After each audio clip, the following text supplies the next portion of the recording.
Bonjour à tous et bienvenue sur Crypto Flash, la chaîne de l'actualité crypto. Aujourd'hui, nous allons parler Ethereum et la prochaine mise à jour. On a enfin une date estimée par les développeurs de cette mise à jour. Je vous dis tout dans un instant, mais aussi on va parler de Coinbase qui débarque en Europe. On va parler de Circle. Je vais vous parler de PancakeSwap qui revoit leur tokenomics et ça impacte sur le prix. On va parler de WorldCoin, on va parler de Phantom et de Bitcoin et de plein d'autres choses.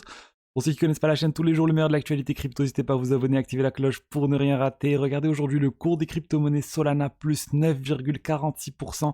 Forte hausse pour Solana, Ethereum aussi plus 4%, 2300 $. Le marché crypto se porte plutôt bien aujourd'hui, 1,5% en tout, mais voilà, c'est le Bitcoin, il n'y a pas trop de mouvement, mais il y a certains altcoins qui sont vraiment en très très forte hausse. Polkadot 7%, on a aussi Polygon 8%. Donc bon, on a toujours Solana qui est porté par les mêmes coins, notamment Dog with Hat, le même coin qui fait pas mal parler de lui ces derniers temps sur ce projet, sur Solana. Et on a aussi Immutable X, là ça n'a rien à voir avec Solana, mais Immutable X, regardez comment la market cap d'Immutable X vient d'atteindre en fait un plus haut historique. On a dépassé les plus hauts de 2021, c'est assez fou ce qu'est en train de faire Immutable X, ils sont en train de construire plein de choses autour du gaming, de la blockchain. C'est très très intéressant ce qu'ils sont en train de faire et le marché réagit bien à tout ça. Je voulais vous parler de deux annonces liées à la régulation et à la France et à l'Europe. On a Coinbase qui vient d'avoir son enregistrement PSAN en France, donc c'était quelque chose qui était très attendu. On savait qu'ils travaillaient dessus depuis un moment. Donc c'est bon, Coinbase va pouvoir commercialiser publiquement en faisant de la publicité et vraiment en communiquant sur ses produits en France. Jusqu'à maintenant, ils n'avaient pas le droit de le faire. Et on va voir s'ils vont aussi faire de la France leur base européenne ou non. Je pense que c'était pas ce qu'ils avaient choisi, mais bon, on va voir. On a aussi Circle. Circle vient aussi d'avoir un enregistrement PSAN conditionnel, c'est-à-dire qu'ils ont l'enregistrement PSAN à la condition qu'ils aient aussi l'enregistrement PSP, enfin qu'ils deviennent un PSP, donc un prestataire de paiement, on va dire enregistré, pour pouvoir manipuler un certain nombre de choses. C'est aussi une bonne chose, ils ont eu ça le même jour, Circle et Coinbase, les deux d'ailleurs travaillent beaucoup ensemble avec l'USDC notamment.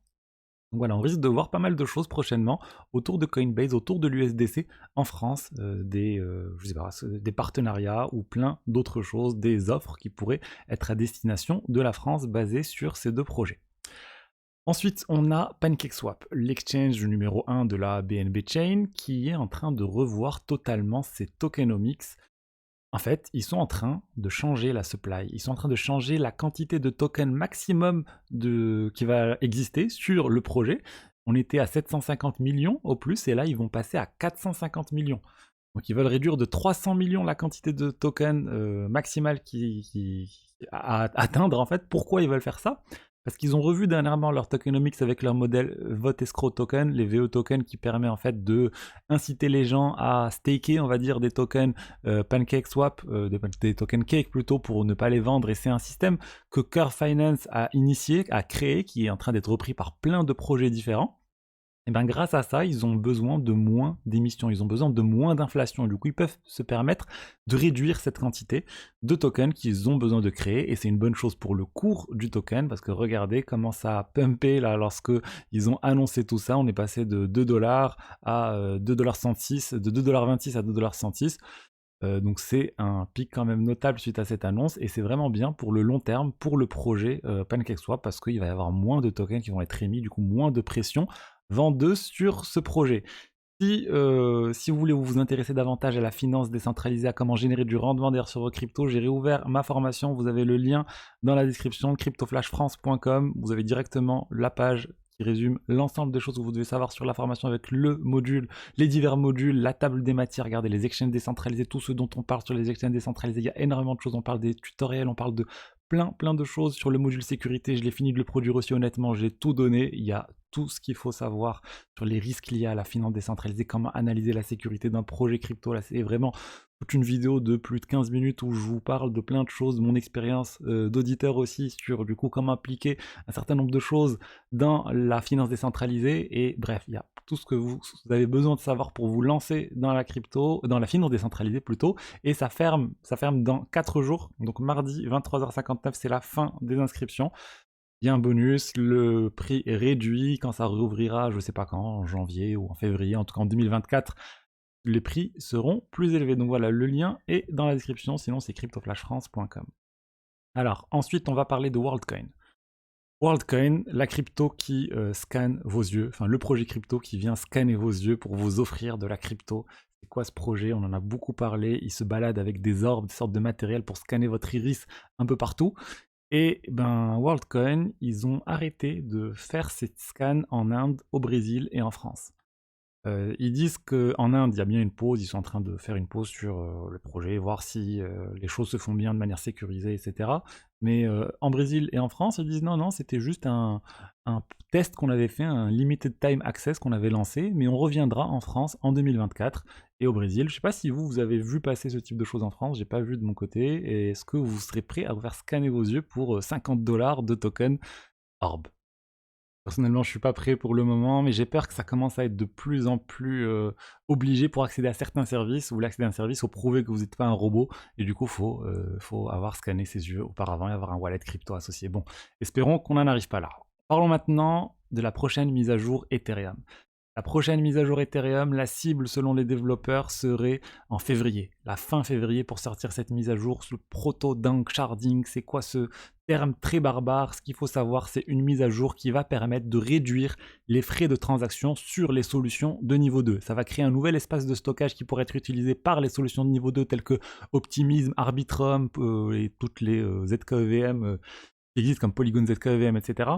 En fait, ils vont avoir un endroit, ils vont pouvoir stocker les données liées à ces transactions pour moins cher. Et ça veut dire que là, alors qu'on est avec un niveau de frais assez élevé sur Ethereum, et ça se ressent aussi sur les L2, on est, voilà, c'est pas grand chose, mais on est quand même sur un swap sur Optimism à 0,27 $, alors qu'on a déjà vu beaucoup moins.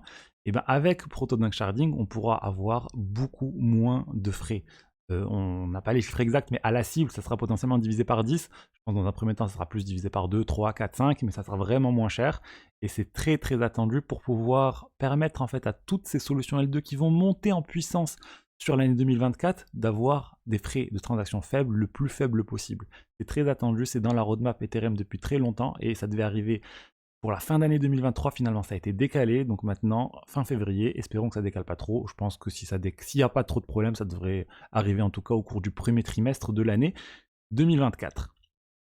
Ensuite, on va parler de Bitcoin avec le wallet Phantom, qui est un wallet initialement pensé pour Solana, qui depuis a rajouté Ethereum, qui maintenant est en train de rajouter aussi le Bitcoin et le support à tout ce qui est autour du protocole Ordinals et des tokens BRC20. En fait, ils sont en train d'aller là où la demande est, et il y a de plus en plus de demandes autour d'Ordinals, autour des inscriptions, et Phantom ne veut pas rater cette opportunité. Et c'est intéressant parce qu'on a vu pas mal de projets liés à la blockchain Solana qui sont en train de s'ouvrir à Ethereum, à Bitcoin aussi. On a vu Magic Eden aussi, qui est l'une des premières à avoir lancé une place de marché de NFT sur Bitcoin. Donc c'est intéressant de voir que l'écosystème Solana est plus ouvert, j'ai envie de dire, que le reste des écosystèmes en tout cas par rapport au Bitcoin. Et pour rester sur le Bitcoin, aussi quelque chose qui était très attendu, c'est que la pool de mining de Luc Dash Jr., qui est un core dev qui est très anti-ordinals, anti-inscription, qui s'appelle Ocean Mining, la pool de mining du Bitcoin, qui interdisait jusqu'à maintenant de miner des tokens ou des choses liées à ordinals. Eh bien, ils viennent de changer de politique et désormais ils permettent aux mineurs de choisir s'ils veulent miner ou non les inscriptions, s'ils veulent miner ou non les ordinals. Donc en fait, c'est un moyen de dire on n'a pas le choix. Et en fait, ils n'avaient pas le choix parce que s'ils faisaient pas ça, ils faisaient perdre de l'argent aux mineurs et les mineurs allaient tout simplement aller vers d'autres pools de minage où ils allaient avoir les rendements maximum, le meilleur rendement, le meilleur frais de transaction. Et les frais de transaction les plus élevés sont actuellement sur les transactions liées aux ordinals, liées aux inscriptions, parce que les gens sont prêts à payer très cher pour stocker des choses sur le réseau Bitcoin. On a vu aussi sur tous les autres réseaux où il y a aussi énormément d'inscriptions qui sont stockées depuis un certain temps. Et ben voilà, donc ils ont capitulé. Pour moi, ça va continuer. J'ai du mal à voir maintenant les ordinals disparaître du réseau Bitcoin. Il y a beaucoup de demandes. On a vu certaines figures de l'écosystème Bitcoin aussi dire que de toute façon ça va rester. Les JPEG sur la blockchain, ça va rester. On a vu Adam Back par exemple dire ça. Bref, du coup pour moi, Ordinals, il faut s'y faire sur le réseau Bitcoin. Ça va continuer. Ça va peut-être continuer sur les autres blockchains aussi. Le réseau va s'adapter, le réseau Bitcoin est robuste, les frais de transaction seront peut-être plus élevés, ça a peut-être entraîné l'apparition de L2 plus rapidement que ce qui était prévu sur le réseau Bitcoin, en tout cas une utilisation plus importante de ces L2, De toute façon, il n'y a pas le choix. S'il y a de la demande et que les gens sont prêts à payer pour stocker des choses, les gens vont finir par stocker des choses sur la blockchain et c'est ce qui est en train de se passer. Donc voilà ce que j'ai à vous dire aujourd'hui sur les diverses actualités crypto. J'espère que le contenu vous a plu. N'hésitez pas à liker, commenter, vous abonner. Vous avez ma formation plus bas dans la description et je vous dis à demain pour la suite. Au revoir.